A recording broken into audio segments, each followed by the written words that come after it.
Are you tired of listening to us talk? Well, yes. I don't blame you. So occasionally, we're going to ask you some questions.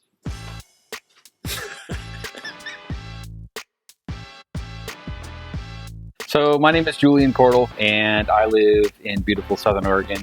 A few years before the Lemons largest race, Guinness World Record thing, some friends and I had got together and we had decided we were going to be the Guinness World Record holders for the longest game of wiffle ball. So in this case, there was no previous existing record for most cars in a race. No one had gone through all 726 of the hoops. So I was like, I've been here before, let's do this. If you talk to them ahead of time, if you figure out what they want, and then you overwhelm them with video and all kinds of third-party evidence that you did the thing you said you were going to do, they're going to give you the world record. At some point, they're going to be like, this is too, yeah, fine, whatever. To me, it was very personally rewarding. I told Jay that I appreciated the idea that he allowed me to do that because I was able to do something really awesome for 1,200 of my friends, right?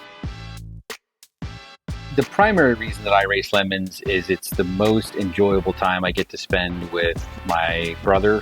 You know, it's kind of like a 1 or 2 times a year set time where we can all get together and be the absolute 10/10ths of ourselves with each other, without the constraints of being busy in other parts of our life. So I think that's awesome. And the first race that I went to, even though I didn't have my brother there, I was hooked and I knew that I wanted to have a bigger part of that, not only with the friends that I met, but with my brother. And since then, even though he lives in Alaska, so he lives way far away, he's been able to, he did it one time and had the same experience for me. And he's like, yeah, we're going to do this. We'll figure out the logistics.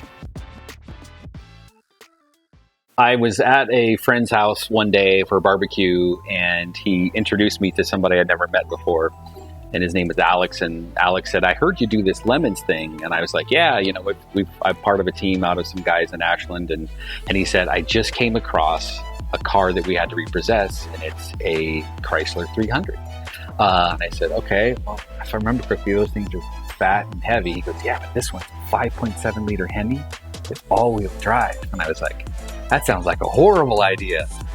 Dash has been ripped out.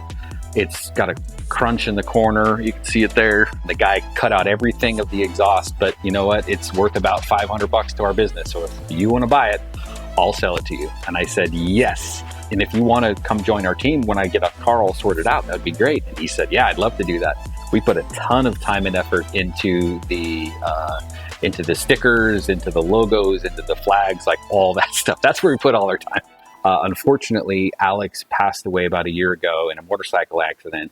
But one of the things I did do that was kind of cool in his memory is we have names of all the drivers on there. I got Alex's name, and we're going to put it on the car for the next race. So my biggest win in Lemons, the person that I met in Lemons was Joseph Sanders, and that was back in 2011. I was like, look, I don't know anything about building a team. I don't know anything about building a car, but if you need someone to just put on wheels and tires and wash, I'll totally do that. And, we had a number of races together. We're probably close to 10 races together before we finally, once and for all, put it all together for a Class B win. I think it was 2017 at Thunder Hill. And it was like, it felt a little bit like when Dale Earnhardt won the Daytona and like all the teams came out of their pits. So like everyone that had watched us race for years and years and years and years was like, those guys deserve to win. Then you get the welcome to Class A.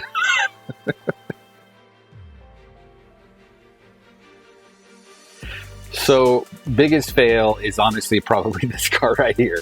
There's a lot of people that buy these cars and dress them up because they're like a poor man's Bentley. And we're like, well, that's absolutely where we're going. If you go to eBay and you search for 300C and Bentley, you're going to get all kinds of accessories like this front grille right here with the Bentley logo and Bentley stickers. And that's what we knew right away. That's what we wanted to do. And the great thing about that was I had spent some time kind of like trolling and looking in the background of all these Bentley groups online and not saying anything. And then I saw a guy who posted a picture of a silver 4-door Bentley I reached out to him. I was like, this is going to go one of two ways. I'm like, I'm going to tell him this idea that I have for this, faux Bentley, and he's either going to ignore me or he's going to think it's amazing. Well, I was really lucky, and he thought it was amazing. So we did all this stuff running up to the race. We were like, let's go all in on the Bentley logo. Let's get the British flags. We have, the end plates on the wing are British flags. A buddy of mine loaned me his trailer, and we put stickers all over that.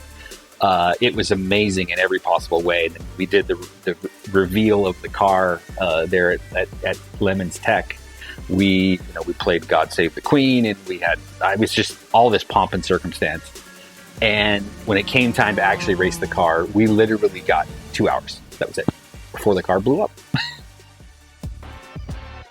I like the idea of a matching 300C F350, so like a 650C, I guess, tow rig for this guy. So thanks for having me. I appreciate being able to be a part of the Lemons lore, of the canon of the Lemons universe, even the smallest, tiniest little part. Thank you to all my friends that have helped inspire me and encourage these bad decisions that I continue to make. And I can't wait to be out there again with my brother, my son, and see all of you wonderful people. So see you around. Don't make us regret this. I'm not too worried about you guys having to defend this decision. Okay. For various reasons.